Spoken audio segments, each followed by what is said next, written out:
What's up, everybody? It's Corey, host of the Grease Pole Podcast, back with another edition of the Performance Tiers, the NFC Championship game edition of the Performance Tiers. What a game it was. Championship Sunday.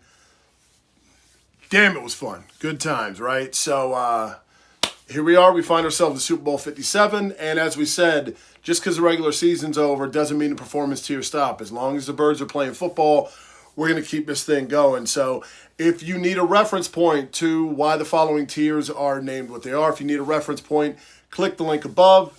That will take you to the introduction of the Performance Tier series, and it will explain to you what the following tiers are, so on and so forth. So, without further ado, let's get this thing going where we do each and every week. Weapon X, the Brian Dawkins tier, where we'll find Haason Reddick. The fact that he's not even a finalist for the Defensive Player of the Year is fucking absurd, right? Meanwhile, you got Nick Bosa, who's probably going to win the award, and while Bosa was less than 100% himself, dude was rendered ineffective by Lane Johnson, who was still dealing with a lingering groin injury. Reddick, the guy that got snubbed, absolutely outdueled Bosa, putting up 2 sacks, a forced fumble, and a fumble recovery.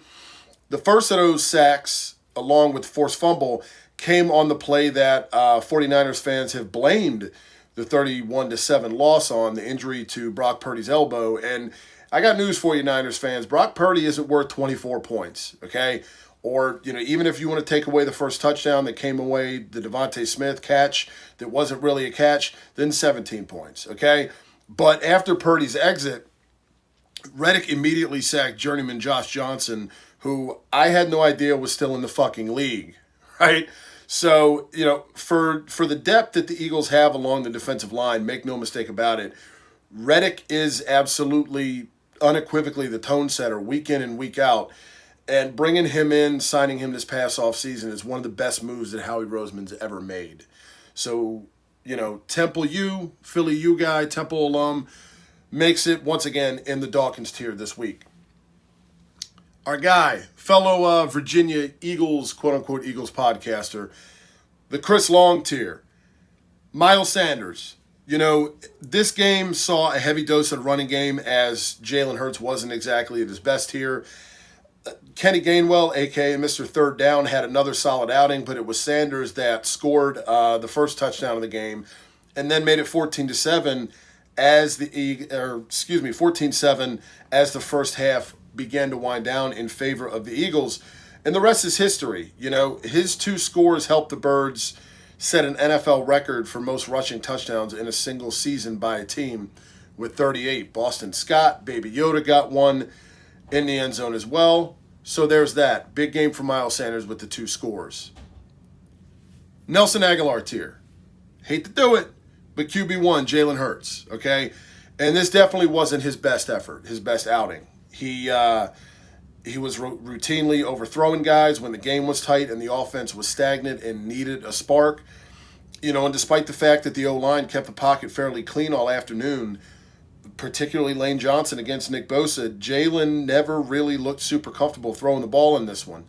He was effective on the ground and, of course, the QB sneaks because he built like a fucking linebacker. But it goes without saying that when Super Bowl Sunday arrives, you're going to need more from QB1. So Jalen Hurts this week in the Aguilar tier.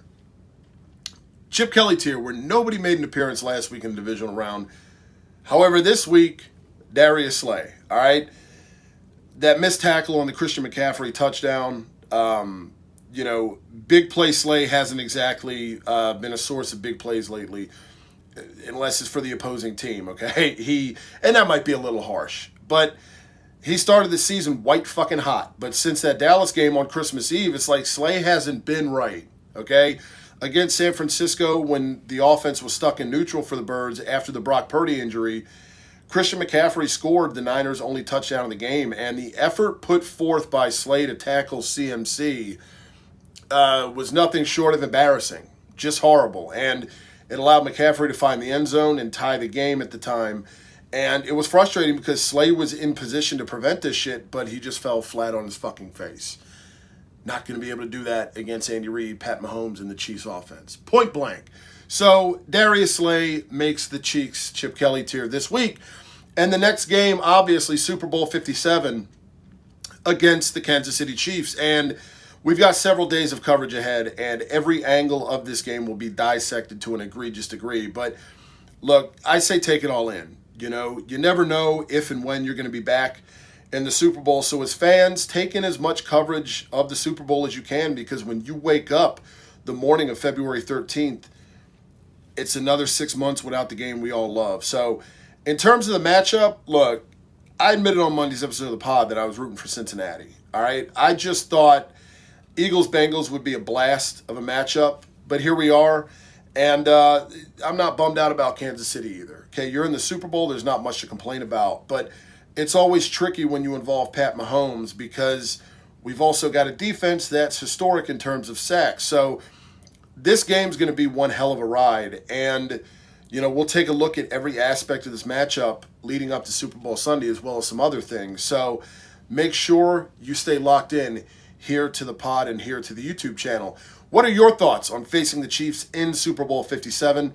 Let us know in the comments section below. And don't forget to hit that subscribe button, people. It's a thing we say all the time, but seriously, if you want to be locked in to all things Super Bowl 57, you absolutely should hit that subscribe button so you don't miss any of the content we're going to flood your way leading up to Super Bowl Sunday. Also, don't forget you can listen to the flagship, the mothership, the Grease Pole Podcast, each and every Monday, where new episodes can be found here, as well as on Apple Podcasts and Spotify, or wherever it is that you listen to podcasts. Happy Super Bowl season, Eagles fans. Fuck, I didn't get that out smooth, but you get the point. Hopefully the Birds get it out smoother next Sunday. We'll see you next time. As always, go Birds.